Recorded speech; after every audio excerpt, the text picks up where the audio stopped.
Hello, great to see you all. In any era, treasure is a topic that commands immense attention. As the saying goes, there are only 3 types of people who don't care for treasure: monks in a temple, patients in a psychiatric ward, and the dead, because they can't hear a thing. In part 1 of this video series, which will continue if it receives enough views and likes, F5M will join you in scouring the most mysterious hidden corners of the world.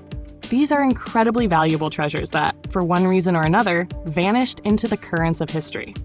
Right now, let's go!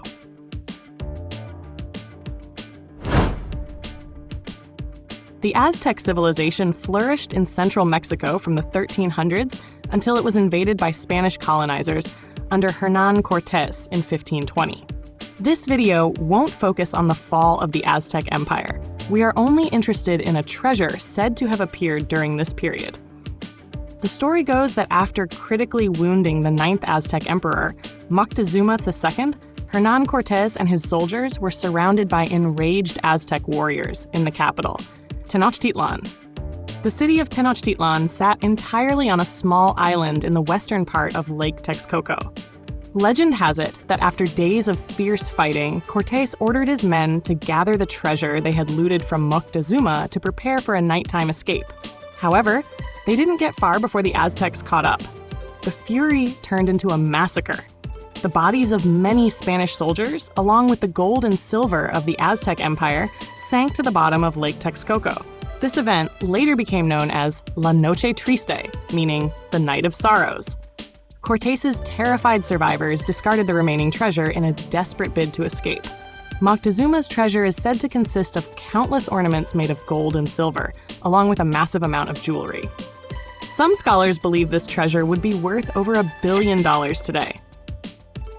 A year after the Night of Sorrows, Cortés returned to the Aztec capital with a massive force, seeking revenge.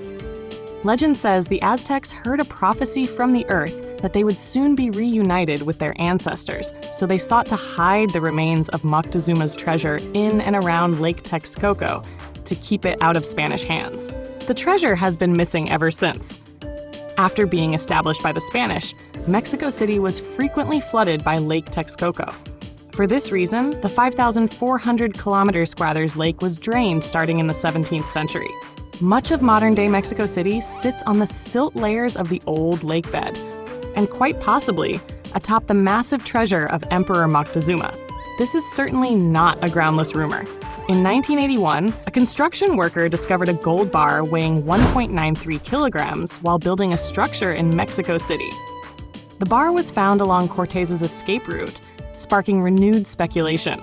X-ray analysis showed the bar contained 76% gold, 21% silver, and 3% copper, matching the composition of gold pieces recovered from temple excavations by Mexico's National Institute of Anthropology and History. This find is evidence that the treasure's existence is rooted in fact. It seems all Mexicans need to do to recover it is to dig up their capital. The Amber Room. True to its name, this treasure was a room decorated with amber panels, gold leaf, and mirrors, formerly located in the Catherine Palace in Tsarskoye Selo near St. Petersburg, Russia. Once dubbed the 8th wonder of the world, construction began in 1701. Originally designed for Charlottenburg Palace in Berlin, Prussia, it ended up in the Berlin City Palace. The room was conceptualized and designed by German sculptor and architect Andreas Schlüter and crafted by the master amber workers of the time. It took 10 years to complete. After several renovations, it covered over 55 millisesquares and consisted of approximately 100,000 pieces of amber, weighing about 6 tons.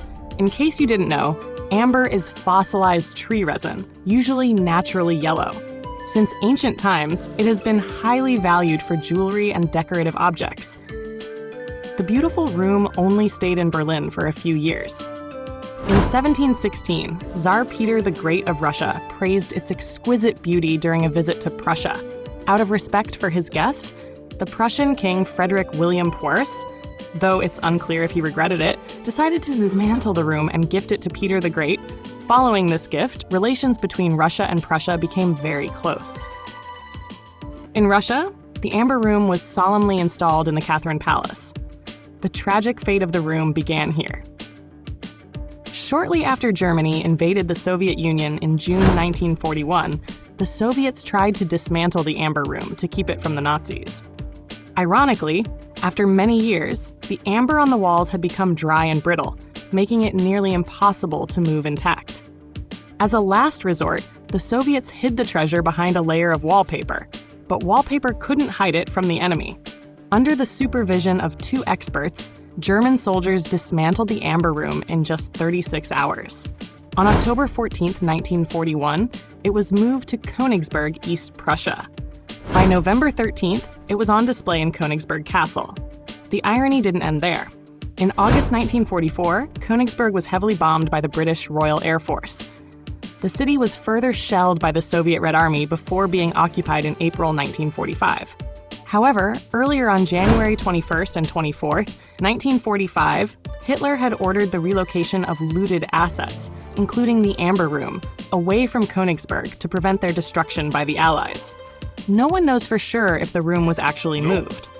After WW2 ended, the Amber Room vanished inexplicably. Some witnesses claim to have seen it loaded onto the German transport ship MV Wilhelm Gustloff on January 30th, 1945, before it left Gdynia, Poland. If true, the Amber Room likely lies at the bottom of the Baltic Sea alongside nearly 9,400 victims who died that day after the ill-fated ship was sunk by 3 torpedoes from a Soviet S-13 submarine. In the following years, many search efforts were made. All failed. A 2004 investigation by British journalists concluded that the room was likely never moved and was destroyed in the fires caused by British bombing in 1944 and Soviet shelling in 1945. This matches earlier Soviet assessments that the room was destroyed between April 9 to 11, 1945. But not everyone agrees. Many conspiracy theories surround its disappearance. One theory suggests the Red Army found a largely intact portion in the castle's wine cellars, but hushed it up to blame Germany for losing an invaluable treasure. The Soviet government's sudden ban on access to the ruins of Königsberg Castle after the war supports this. After the ruins were demolished with explosives between 1968 and 1969, on-site research hit a total dead end. Another theory suggests a Soviet leader ordered soldiers to replace the room with a fake before it was destroyed, hiding the original. Others believe German soldiers moved it to a secret location outside Germany. Some even suggest a base on the moon. The images you've seen are mostly from a replica reconstructed by the Soviet government in 1979, based on original drawings and black and white photos. The reconstruction was completed in 2003 after 24 years of work by 40 experts, costing about $8 million. It sits in the Catherine Palace, exactly where the original stood over 300 years ago. In terms of value, it is no exaggeration to call the Amber Room a priceless work of art. With 6 tons of amber, gold plating, carvings, and gemstones, it is incredibly intricate. Smithsonian Magazine estimated its modern value at $142 million in 2007. More boldly, United Press International suggested in 2016 that the 3-century-old original, if found, could be worth $504.1 million. The sarcophagus of Pharaoh Menkaure. In the 1830s, an English army officer named Howard Vyse, while exploring the Pyramid of Menkaure, the smallest of the Giza pyramids, used gunpowder to blast an entrance into the tomb. He found a stone sarcophagus believed to belong to Pharaoh Menkaure. The sarcophagus was about 244 centimeters long, 91 centimeters wide, and 89 centimeters high, made of basalt with an exterior designed to look like a miniature temple. In 1838, Howard Vyse attempted to ship this treasure to England on a sailing vessel named the Beatrice. The ship stopped at Malta for supplies and departed on October 30th, 1838 for Liverpool. However, both the ship and its treasure disappeared forever.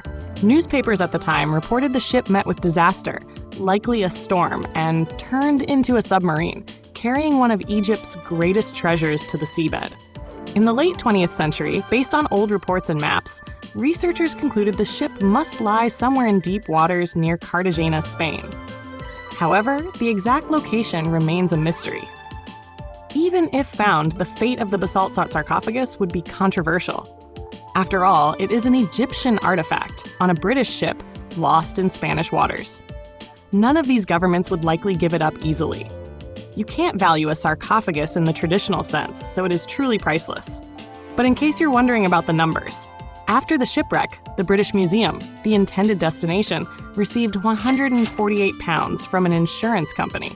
That is approximately £11,455,817 in today's value, the insurance price of the coffin over 170 years ago.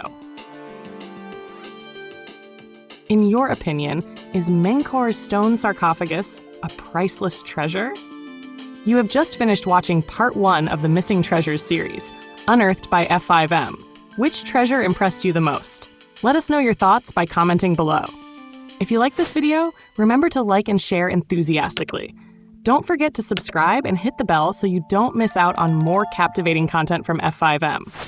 For now, goodbye, and see you again.